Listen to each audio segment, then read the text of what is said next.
మీ business ఏదైనా మీ ఊర్లో promotion చేయాలంటే అది సుమన్ టీవీతోనే సాధ్యం. ఇప్పుడే సంప్రదించండి. అందరికీ నమస్కారం. నా పేరు సునీల్ కుమార్. నేను కొండేపి పొగాకు బోర్డు వేలం నిర్వహణ అధికారిగా పనిచేస్తున్నాను.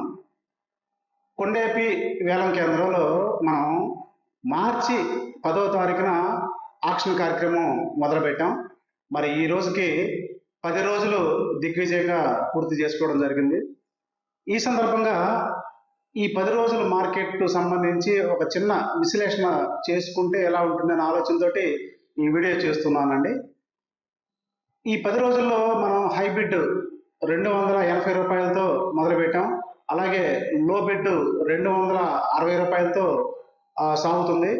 ప్రజెంట్ అయితే మార్కెట్ ఆశాజనకంగానే ఉంది అని ఖచ్చితంగా చెప్పవచ్చును. ఎందుకంటే రిజెక్షన్స్ పర్సంటేజ్ కూడా చాలా తక్కువగా ఉన్నాయి. బయర్లు కూడా స్టార్టింగ్లో 7 మంది ఉండేవాళ్ళు, ఈ రోజుకి 12 మంది దాకా ఉన్నారు.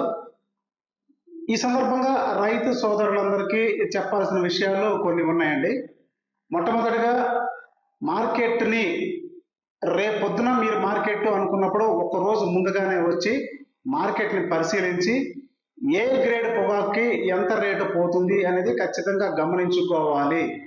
అలాగే మా ఫీల్డ్ సిబ్బందిని కూడా అడిగి బయర్స్తో కూడా మాట్లాడితే ఏ గ్రేడ్ ప్రకారం ఎంత రేటు ఉంది మనం ఆ దృష్టిలో పెట్టుకొని ఎలాంటి పొగాకుని రేపు మార్నింగ్ తీసుకురావాలి బోర్డుకి అనే దాని మీద ఒక స్పష్టమైన అవగాహన వస్తుంది. గడిచిన సంవత్సరాల్లో 2-3 సంవత్సరాల్లో ఏ గ్రేడ్కైనా సరే ఒకటే రేటు పలకటం అనేది మనం గమనించుకున్నాం. కానీ ఈ సంవత్సరం మట్టుకి ఈ సరళి కొంచెం మారింది. రైతులందరూ చూడాల్సిన విషయం ఏంటంటే అన్ని గ్రేడు ప్రకారం కొంటున్నారు. అనగా F1 స్ట్రైట్గా ఉన్నదానికి ఒక రేటు ఉంది, F2కి ఇంకొక రేటు ఉంది, F3కి ఇంకొక రేటు ఉంది. అలాగా 2-3 వేల రూపాయల వేరియేషన్ తోటి ప్రైసెస్ అయితే మనకి మారుతూ ఉన్నాయి. మనం కూడా స్టార్టింగ్ బేల్స్ కాబట్టి ఇంకా మొదటి రౌండ్లో ఉన్నాం కాబట్టి ఆ ప్రకారమే తెచ్చుకున్నట్టయితే రిజెక్ట్ కాకుండా ఉంటుంది.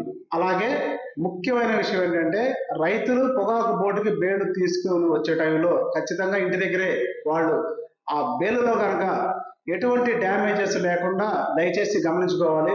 హీట్ కానీ సాఫ్ట్ కానీ ఇలాంటి అన్ని పదార్థాలు లేకుండా క్లీన్గా స్ట్రైట్గా ఉన్న గ్రేడ్ తీసుకున్నట్టయితే మార్కెట్ బాగుంటుంది. వ్యాపారులు కూడా వారు మరింత ₹1 ఎక్కువ ఇవ్వడానికి కూడా వాడు ఆసక్తి చూపుతారు. రైతు సోదరులు ఖచ్చితంగా ఈ సంవత్సరం మటుకి గ్రేడ్ ప్రకారం మార్కెట్ జరుగుతుంది కాబట్టి ఆ ప్రకారమే మనం కూడా బేడ్ని ఆఫర్ చేయాల్సి ఉంటుంది. ఇది మార్కెట్ సంబంధించిన విషయం. రెండవది, ఇప్పటికీ చాలా చోట్ల క్యూరింగ్లు జరుగుతున్నాయి కాబట్టి 2 రోజుల క్రితమే మనకి పక్కనే ఉన్న జరుగుమలి మండలం రామచంద్రాపురం గ్రామంలో ఒక్కసారి 4 బ్యారెన్లు ఫైర్ యాక్సిడెంట్ లోనవడం జరిగింది. ఈ ఫైర్ యాక్సిడెంట్ ఈ సంవత్సరం చాలా ఎక్కువగా జరుగుతూ ఉన్నాయి. రైతు సోదరులందరికీ కూడా అనేక సందర్భాల్లో అనేక గ్రామాల్లో మేము అవగాహన కార్యక్రమాలు ఏర్పాటు చేస్తూ ఉన్నాం. ఫైర్ యాక్సిడెంట్ అనేది మరి చాలా ఫాస్ట్గా వేగంగా బ్యారెన్ మొత్తం ఫైర్ తగలబడిపోయి రైతులకి ఎంతో లాస్ జరుగుతూ ఉంటుంది. స్ట్రక్చర్ మొత్తం కూలిపోతుంది, ఒక్కోసారి లోపల పెట్టిన ఆకంతా డ్యామేజ్ అవుతూ ఉంటుంది. ఈ సందర్భంగా రైతు సోదరులు బ్యారెన్ టోకర్కి అలర్ట్గా ఉండేసి మీరు అలర్ట్గా ఉండేసి ఆ క్యూరింగ్ జరుగుతున్న సమయంలో మొత్తం పూర్తి స్థాయిలో జాగ్రత్తగా ఉంటే తగిన జాగ్రత్తలు తీసుకోవాలి.